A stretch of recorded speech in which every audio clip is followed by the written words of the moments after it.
Hey guys, Stephen here, aka Mr. DJ, with yet another DIY musician guide video. In this one, we're going to go through the process of uploading our music through the digital music service Distrokid, so we can get it on Spotify and Amazon Music and Apple Music, etc. Just a little bit of context before we get started. I've actually been with another streaming service for the last few years, Ditto Music, which is actually based in Liverpool, one of the offices anyway.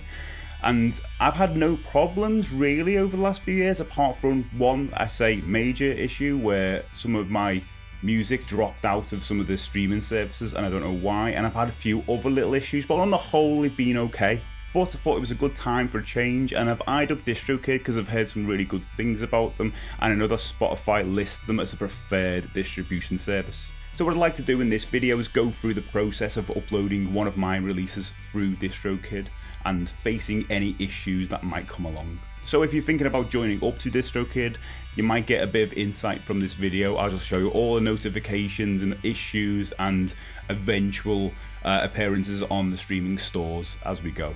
Anyway, enough chat, let's do it. So I'm in my Distrokid account now, and as you can see, I've actually signed up to this Musician Plus option. This enables me to look after two artists, which I'm doing for my solo self-titled music, Mr. DJ, and my band, Wired to Follow.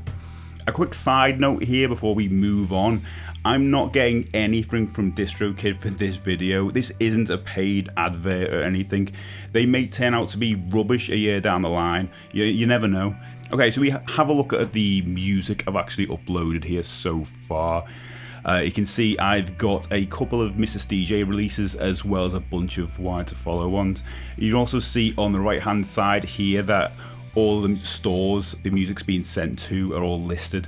I've still got a bunch of other Wired to Follow ones to upload as well, so let's get going. Okay, to get started, we're just going to hit that upload button there. So we're taken to the new upload page. I'm going to leave all of these stores ticked as I want my music to be everywhere it can be. There's also like a link there you can click on which will show you some of the other stores, but we're going to leave that now. So okay, the release I'm going to upload in this example is a Wired to Follow release called Eliza 66, which contains let me just check, got the Bandcamp here, 1 2 3 4 5, that's definitely 5 tracks. So we want to put 5 tracks here. The previous release, this actually has been previously released, so you've just seen on the Bandcamp page, and it was December 7th 2017, so we're going to say yes, and then we're going to put December the 7th 2017. So obviously we're going to leave the band name as is, and just note I'm already with Apple Music and Spotify, so that release will appear under those profiles on those platforms. Okay, as this is an older release, I won't actually be able to let people pre-order it, so because well, that won't make any sense, so I'll just leave this option as is. Going with the record label here, I've set it to New Path Record, basically created for an umbrella label for all of my releases really. You can edit this label only if you're on the Musician Plus plan or above, otherwise you get a random Distrokid label name. Okay, moving on to the cover art section. Okay, we're told here that the optimal size is 3000 by 3000 pixels, and that the stores will reject anything with URLs or just bad quality. I'll be honest here, I've had issues not just through Distrokid but with Ditto, where some of my releases were held back. One in particular was last Wired to Follow release, because I had the Wired to Follow logo was really prominent on the cover art. I mean, I'll have to show you an example actually. So if I go to, actually you can see it here, this is the one. I had to get rid of that and basically edit the cover art for streaming services. Sometimes you have to make compromises, it's just the way the world works. I think it's Apple, if I'm being honest. Anyway, I will set this now. Let's follow releases. Here we go, 3000 loaded. Right, so the album title, and it's called Eliza 66. Right, see the way it has just capitalized it and not completely capitalized it. Again, you have to make some compromises here. I'll get onto that in a minute, but you do have to. There are some, in the same way there are issues with the cover art, there are also issues with the way text is displayed. And I think it's Apple Music just wants it their way.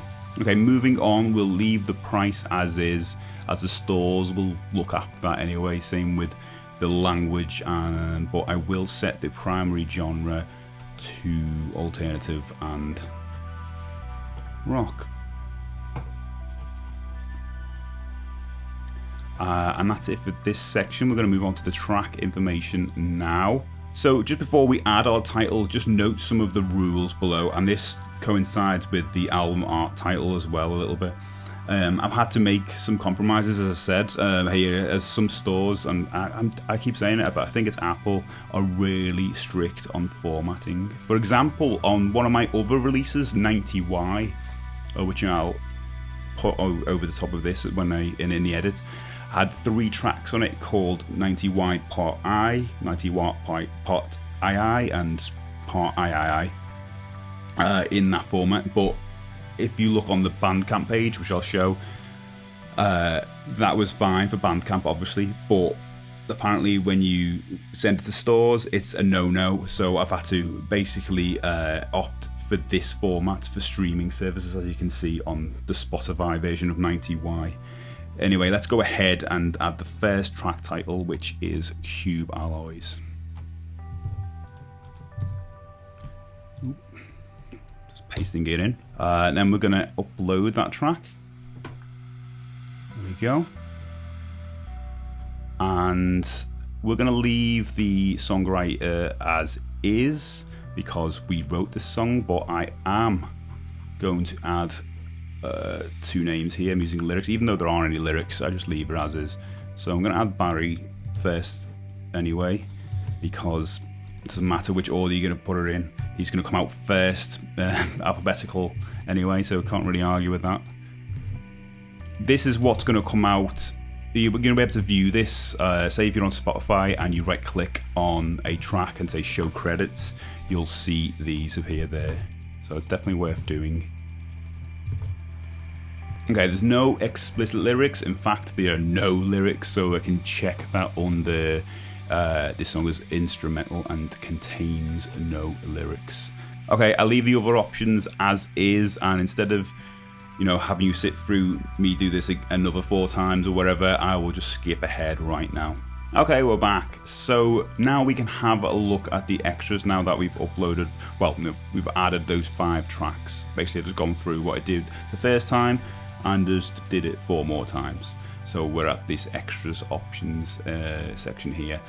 So I'm going to tick this Instagram and Facebook option, so our music will show up on their social media products such as Instagram stories and Facebook stories. So if you ever wondered how that ends up there, distributors will have that option somewhere. So this is where Distrokid hides that option for you. For YouTube Money, that is an option where you can add your music to be picked up through the YouTube content ID, which is pretty useful, and I've got to be honest, I'm really tempted to do that at some point, but I doubt our music gets played enough on YouTube as yet to justify that cost, so I'm going to leave that one. Next up, I'm not really fussed on this store maximizer option, which adds your music to new stores if any come about, because I can always come back and get in touch with Distrokid, later on if anything else comes about. This Shazam and phone Siri, I'm not too fussed about that. I think it automatically does that anyway. I will look into that. The leave a legacy option is a bit weird, I suppose. They'll never take your music down if you stop paying or you pass away. I think that's a bit weird just to throw that in there, but I suppose it's fun. I can imagine telling my wife on my deathbed saying, "Don't worry, my music will still be out there. I've got the leave a legacy option ticked." Anyway, well, I'm not going to untick it. So that I'm good for that for now. And then we just leaves these check boxes at the bottom. They're basically to let us know that since we're uploading to YouTube Music, it'll appear on YouTube, which makes sense. So we'll click that. The rest are basically there to make sure we are who we say we are and that we've read the T and C. So I'm going to do that. Boom, boom, boom. As soon as I hit this done button, we basically upload our music and artwork, or as well as it tells us if we've got any issues with what we've submitted. There we go. And I've just skipped ahead right there just to show you that it all went through, and it'll basically gives us a bit of information saying it was done. They've got the music. It tells you when it should go to stores, but that's it for now. Okay, that's all done. All we have to do now is wait for Distrokid to get back to us and let us know if there are any issues with the submission, as well as let us know when they've submitted the music to these stores. Until then, I'm just going to time travel a little bit, so see you in a little bit. Hey, I'm back, and I've got some awesome email notifications back from Distrokid. Yay! So let's have a look. So first off, I've received one telling me that the artwork has gone through okay. That's awesome. Another one telling me that the tracks have all been verified as an example. And another one telling me that the release has been submitted to stores. Brilliant. And one last one telling me how to let people pre-save the release on Spotify. This is actually pretty cool, as it allows you to collect email addresses of people wanting to pre-save your music. Ace.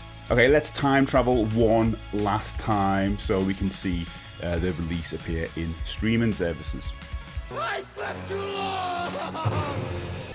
And we're back, and it's only a day afterwards, and we're already on Spotify, Apple Music, Deezer, Tidal, and Google Play. And I'll check the other streaming stores soon, but I think they'll follow suit quickly, because the others were just super fast. I'm really impressed. And that's pretty much it. Do let me know in the comments below if that was helpful at all. I will end that there then. If you want to see more videos like this, please like, subscribe, and do consider joining my Patreon, where you get to see videos like this super early, as well as seeing some behind the scenes stuff. It all helps the channel.